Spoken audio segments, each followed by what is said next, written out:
Wow. Welcome back to Moose and Loose. Today we've got the biggest swing in different polling we're seeing here. Mark Carney gets absolutely raked over the coals. We also have a Mark Carney rally where a fight breaks out. We're entering what they're calling Dirty Week in politics here. There's a bunch of other stuff. Let's jump into this. First up, we got Wyatt Claypool posting this one, Kolosky Strategy. So I pointed out in the previous video that Kolosky Strategies, this one is the only, I think, nonpartisan polling company. So this one is the least biased, basically. And we're seeing 41% from the Conservatives, 39% for the Liberals, 11% for the NDP and 6% for the Bloc, 2% for the PPC and 1% for the Greens. The Greens are going to get wiped out this election. The NDP might even get wiped out. If you're wondering what the breakdown per province is, there it is. Now in wild contrast, we have Liberal Nick Nanos here. I'm not even going to spoil it. Just look at this. You know, Mark Carney right now gets a tip of the hat from 51% of Canadians. He's followed by Pierre Poilievre at 31, 20-point advantage. And, you know, it speaks to at least the focus that Canadians have had on Mark Carney. And Oh, please, Nick. This guy is hanging his hat on this work. He thinks this is good data. Are you kidding me? Those are higher numbers than Mr. Rico Suave Justin Trudeau, who is getting people swooning, women swooning over him back in 2015. And this banker comes in and gets 50%. I don't think so, especially after I just showed you Kolosky Strategies, who's nonpartisan. The beginning of the campaign. So, you know, the thing is if you're Pierre Poilievre, you got to think of ways to kind of rejuvenate or reanimate and close that gap. I mean, look at this. Jagmeet 4.7. There's more diehard NDP than 4.7. And the Bloc down to 2.8. They typically get at least 6 to 9%. This is just not accurate. Because right now, 20 points, it's pretty massive. You know, maybe it's a little too high if you're Mark Carney, right? You're thinking maybe the numbers can only go down. So maybe your polling questions aren't that good, Nick. Come on, man. He's a little nervous. You know, the numbers are good, but who knows what could happen. Mm-hmm. Yeah, okay, dude. Well, it must be true. Nobody would ever tell a lie like that. Or would they? What is their track record? Exactly. Come on. Whether he's lying or he just didn't ask the right questions and he's getting data that's not accurate, the polls will tell us when we go to vote. Polls don't vote. Looks hopeful, but all depends who shows up. So next, I want to briefly touch on this. Scott Moe, poor Saskatchewan, getting no love from any of the media, not from Mark Carney. Wouldn't want to rock the relationship with Mark Carney's good friend, Xi Jinping. I've asked Prime Minister Carney on multiple occasions. He needs to reach out. He said he would reach out at the highest levels with President Xi and his government to find a path and to commit to finding a path to a tariff-free environment when it comes to canola oil and canola meal. This is a significant market for Saskatchewan, as all of our markets are for our Saskatchewan product. So he goes on to talk about this more, but it's just, there's no love. Mark Carney doesn't care. He's not going to rock the boat with Xi Jinping. We all know why. He's compromised by China, so don't hold your breath, elbows up. Oh, he's engaged with China, all right. Biggest and most significant and urgent challenge that we face when it comes to the tariff conversation is not the United States of America. It is China with their 100% tariff on canola oil and canola meal. It will result in job loss. We're doing everything we can to diversify. Mark Carney doesn't care because he's not going to go against where his interests are. Speaking of Mark Carney, CTV actually asks him a good question for once and absolutely rakes him over the coals. Just humiliates the guy beyond belief. As Melissa Lantzman says here, question avoidance, tax avoidance, disclosure avoidance. Is Mark Carney refusing to disclose his financial assets and holdings because he's still benefiting from tax havens today? Rules for thee, not for me. You bet. He's asked about his Bermuda tax havens. He doesn't like this. Judy Trin, CTV News. Good morning, Mr. Carney. You were at the helm of a company that quite clearly registered much of its business in Bermuda to avoid paying taxes, including, as CTV News reported, registered to an address of a bike shop in Bermuda. You have said that this is the way the world works, and that in the case of pension funds, that leaves more money for pensioners.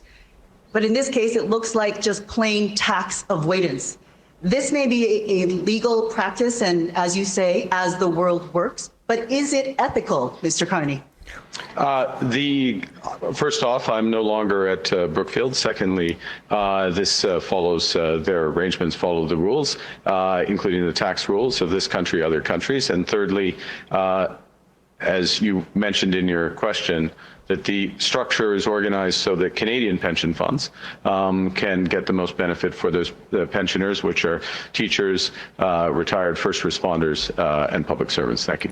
He quickly mentions teachers, public servants, first responders, trying to get some credibility, stealing credibility with people who actually have credibility and honor. You notice, though, he didn't answer the question. She asked, is it ethical to do this? He says, it's within the rules. That wasn't the question, Mark. You did not really respond to the question as to your opinion as to where, if it was ethical, but let me follow up on that. You wrote a book, Values. The thesis of that book was that capitalism or markets left to their own devices don't help humanity. For years, your party, the Liberal Party, has promised to stop the practice of tax avoidance that Brookfield and other companies have engaged in.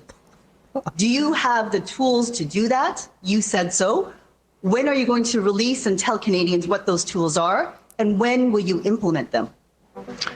In terms of having a fair tax system in Canada, including for corporate taxations, absolutely a priority of my government. If we are re-elected, it'd be a priority of our government to ensure that our companies are paying their fair share of taxes, and that, above all, that those taxes that are at the resources that are at the disposal of the government, that they're being put in place for the purposes that Canadians want. This guy keeps stumbling around. I notice when he lies, he looks down. When there's a question he really doesn't like, he looks at the podium and it looks like he's trying to find like a mouse running under there or whatever. He's looking for his water bottle. I don't know what it is, but look. News reported registered. That there. When he looks like he's like, oh, is there something underneath there? He always does that when there's a question he really does not like. And there's only one body language signal I've seen that's even worse. When he's asked about his connection with China, he actually stepped away from the podium. It wasn't at this press conference. It's another one. I'll be showing that in another video. But Mark Carney thinks it's totally ethical as long as he can get away with it. Quite the non-answers. He's good at doing that. Of course, he's going to go hard on companies now in Canada because he moved his company to New York and it's no longer in Canada where it won't be taxed. It would be good to know his holdings. We have to know what his holdings are. He has holdings. For sure, this guy's going to have conflicts of interest. It would also be nice to know how many homes he has and where they are. I love how the feed is showing 33,000 job losses in March at the bottom too. Come on, this man is worried about where his strawberries are coming from and who will pick them for him. So next up we have Pierre Poilievre here, Juno News posting this clip, telling Canadians that we deserve a tax cut and we know best what we should be doing with our money. You like that idea? This lady is very excited about a 15% income tax. What are you going to spend it on? What are you going to do with the money that's going to be in your pocket when we cut your taxes by 15%? She runs a business. She's going to put the money back in the business and grow even bigger. Wow, what a great idea.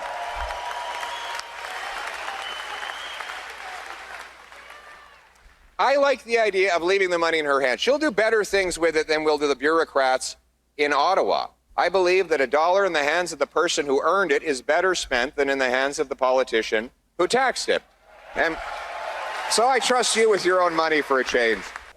There we go. That's what we need. Give the money back to the people. Moving on here with this panel, they're dubbing the next week the dirtiest of the campaign, where all the dirt comes out. For the next week, what are your expectations about, like, what are you watching for basically over the next week? This is what we call Oppo Week. Okay, so the deadline for candidates to be able to be replaced is coming in short order. I believe it might even be tomorrow. Just a bit of that this week, eh? Yeah, it's a bit of that. Everyone's trying to get ahead of it to make sure that they actually have the time to find a replacement. Exactly, that's the point. So the next week is probably going to be the dirtiest and muddiest of the campaign by all expectations. This is where all those secret little files that all the parties have been building on each other finally start to come out of the woodwork and get placed in the media in the hopes that the pressure becomes so bad that in the best case scenario, parties are forced to drop candidates that would otherwise be in a position to win specific ridings. Or in a still good but less good scenario, you end up with a journalist who has to take a microphone, throw it in the leader's face, and ask them a question about something really stupid that a candidate said or did. So that's what Canadians can look forward to over the course of the next 7 days. It's not great, but it's a part of the game. And once that magical candidate cutoff deadline reaches, you know that the Oppo dumps are just a little few days away. There we have it. Dirtiest week. I can tell you, I got a couple things coming that are going to be pretty dirty too.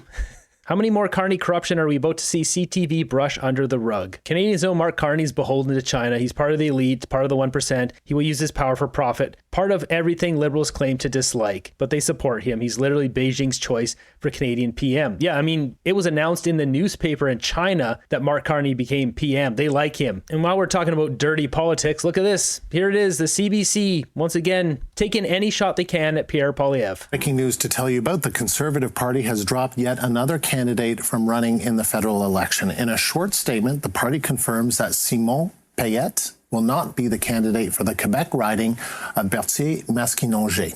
The statement goes on to say Payette's conduct is, quote, completely inappropriate and cannot be excused. We're working to find out more details regarding the actions in question and the decision to cut ties. So his conduct, it can't be excused, but we don't know what it is. Thanks, guys. But how would we describe Paul Chang's conduct? You know, encouraging a bounty capture of a Conservative candidate to be sent over to China for extreme punishment? What would you guys classify that as? Next up, jumping over to a Mark Carney rally here in Scarborough. So this is a shot on the inside, Mark Carney leaving. I'll play a little bit of the music. It's ridiculous. And then you'll notice on the outside, a full-blown fight breaks out. So I have to do this with the audio. I can't play more than 5 seconds, but this is Mark Carney. This is the song he played for him to walk through the crowd. So there he is right there. This is the music they have playing.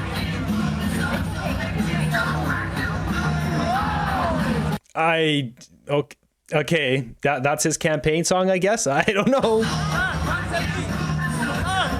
Okay, yeah, very bizarre. So I don't know how many people are here. I did see a shot somewhere. There's mirrors in this one too. So there's probably 1,000 people here, maybe 1,200 people.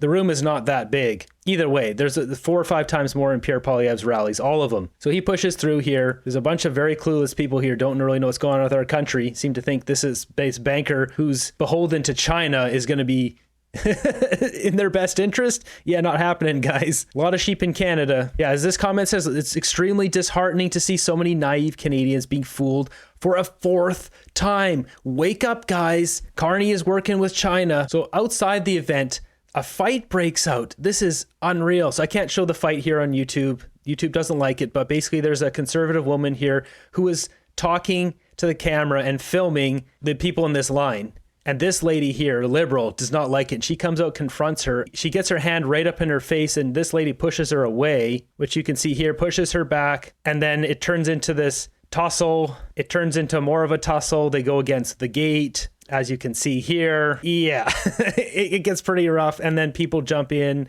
to break them up. And you got Karima, lawyer, here once again, her videographer, filming people walking out of Mark Carney's event. And these two don't want to be filmed. So this lady starts swatting at the camera. And then this guy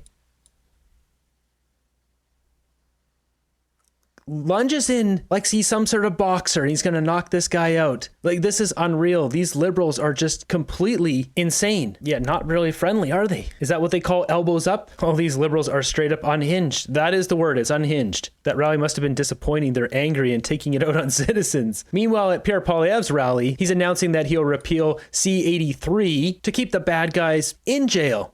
And we will repeal C-83, the law that allows Paul Bernardo to go out of a maximum security penitentiary. He's going back to maximum penitentiary.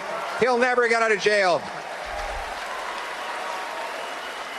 Look at this, people standing. I mean, that's how far gone our country is. And then there's the guy. We know where the guys are coming from. The U.S. president complains about stuff coming from our country into his country. What about all the illegal guns that are coming from the U.S.? When is he going to do something about that? It's true. That's where all those come from. Of course, Canadian citizens can't buy those. All of them go on the black market and they're used for home invasions. Well, we can't control what he does, but when is our government going to do something about that? 80% of gun crime is done with illegal American guns smuggled through our porous borders. 99% of shipping containers go uninspected. Much of our border is unguarded. In fact, CBSA is not even allowed to guard spots between official points of entry, and so the gun comes straight in. When I'm Prime Minister, we're going to put Canada first for a change with 2,000 more CBSA officers, scanners to look into shipping containers, watchtowers to interrupt border crossers and stolen cars. That will be a breath of fresh air because the Liberals have done this to us by design on purpose. They've laxed these laws. They don't scan anything. They want the chaos in our country. Why do we have law that improves the lives of serial killers? I don't know. They should be doing hard manual labor every single day to pay for their food and board. This alone will win votes. Send that monster back to Max. A travesty of justice occurred under Liberal watch. The Liberals brought Paul Bernardo out of max security to a medium security prison. That is insane. It's unthinkable. Next up, back on CTV here, under oil execs count here, CTV trying to analyze why the polls are so wrong given thousands of people showing up at Pierre's rallies. What's your view of the way in which it affected the campaign this week in contrast to last week, if there are any differences from where you sit? So I don't think it has really been all that different in the respect that as far as your average voter is still concerned, there's still a tariff threat, there's still a trade war going on. And especially for anyone and everybody who has any stock holdings, they've definitely been watching their portfolio take an absolute beating, especially the last 2 days. But in terms of the way that the field is sort of shaping up, there's different pollsters that are showing different things. But I think the one thing, and you addressed it in the framing of your question, about why is it, if some of these polls are to be believed, why is it that Mr. Poilievre's able to stack rooms full of as many as 6,000 people in some cases? And you can see there's even journalists who go on both campaigns who say Mark Carney's are not as enthusiastic, should we say. I think that comes down right to it, what we call in politics the enthusiasm gap. Mr. Poilievre's supporters are diehards. They're ready to go, they're going to vote, and they're going to vote conservative, and there's no way you're going to change their minds. Whereas Mr. Carney's support, as we've seen, a lot of it, a significant portion of it, is coming to the detriment of the NDP, which finds themselves now facing an existential style extinction event politically at the national level. And the question's yet to be seen, to what extent are the Liberals, first, number one, going to be able to keep those people in the Liberal column as opposed to the NDP? I really wonder if Jagmeet is working with them to tank the party and get the Liberals back into power, and he's got some back-end deal. And two, how are they able to keep their people motivated enough to actually get across the line and vote on election day or beforehand? Because conservatives are sure going to vote. Conservatives are coming out. We're going to drag every single person we can with us to go do it. Friends, family, people who don't want to vote, gotta get out. Let's go vote. The stunned look on their faces is priceless. U.S. media and pollsters pulled the same crap during the U.S. election. I've seen the same thing happening in Canada. So I was going to dive into this, and somebody's already posted it here. This is a little glimpse, but might have something to do with lucrative contracts they have with the Trudeau Liberals. Nanos Research, $203,000 in February 2023. September 2024, $112,000. Ecos, $207,000. Think, Ecos is putting out that garbage data and gets $207,000 to do so. For what? Poll? $154,000 for another one in November? It's paid off garbage. With that, we've got Pierre Poilievre coming out once again for the people, this time announcing easing regulations for Canadian workers, along with a plan to double permanent funding to small craft harbors. After this lost Liberal decade of rising costs and crime and a falling economy under America's thumb, we cannot afford a fourth Liberal term in power. We need a new Conservative government that will put Canada and Canada's fish harvesters first for a change. That means ending the ban on fishing in these MPA zones, so that you can go out and catch, responsibly harvest the sea for a good living. It means the backing up the fishery across the board and pushing the foreigners out to give back control and quota to our fish harvesters. And it means backing our harbors, our small craft harbors, which have been falling apart under Liberal decay for the last decade. Last minute, they'll make a bunch of promises to try and trick Canadians into thinking that they're going to act any differently in the future. But we know that they won't get it done. We, as Canada First Conservatives, are announcing that with a change in government, we will double the permanent funding available for Canada's small craft harbors.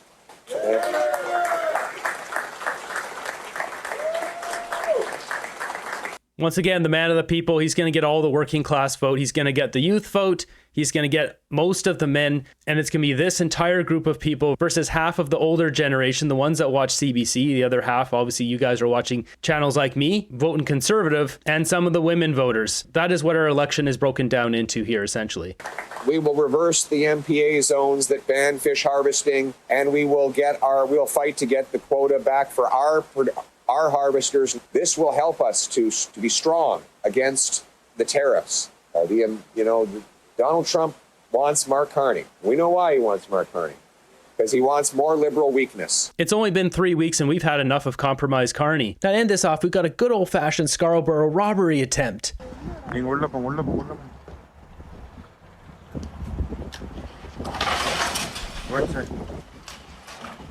So here's the goons breaking in.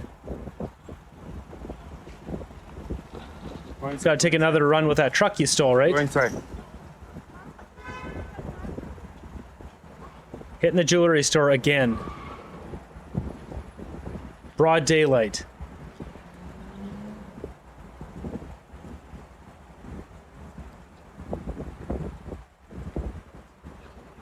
That guy needed to keep the camera on the license plate there. They're probably all stolen cars, though. 20 years in jail. Hard manual labor. There's another angle.